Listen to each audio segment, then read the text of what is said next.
સુરેન્દ્રનગર જિલ્લાના સાયલા તાલુકાના સીમ વિસ્તારમાં એક કૂવામાંથી અજાણ્યા યુવાનનો મૃતદેહ મળતા ચકચાર મચી ગઈ છે।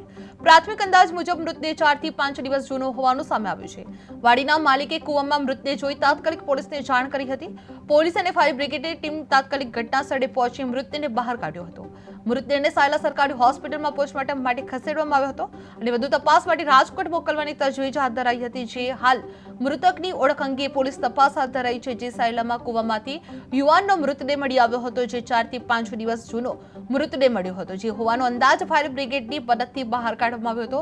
જે મૃતદેહ અજાણ્યા વ્યક્તિની ઓળખ માટે તપાસ હાથ ધરાઈ રહી છે। જે પીએમ માટે હોસ્પિટલ ખાતે ખસેડવામાં આવ્યો હતો। મોતનું કારણ રિપોર્ટ બાદ જ સ્પષ્ટ થશે। જે પીએમ માટે મૃતદેહને ખસેડવામાં આવ્યો હતો, જે જૂનો મૃતદેહ હોવાનો અંદાજે ફાયર બ્રિગેડની મદદથી બહાર કાઢવામાં આવ્યો હતો। જે 4 થી 5 દિવસ જૂનો મૃતદેહ હોવાનો અંદાજો લગાવવામાં આવ્યો હતો। જે સાયલામાં કૂવામાંથી એક યુવાનનો મૃતદેહ મળી આવ્યો હતો, જે 4 થી 5 દિવસ જૂનો મૃતદેહ હોવાનો અંદાજ લગાડવામાં આવ્યો હતો। જે ફાયર બ્રિગેડની મદદથી બહાર કઢાયો હતો।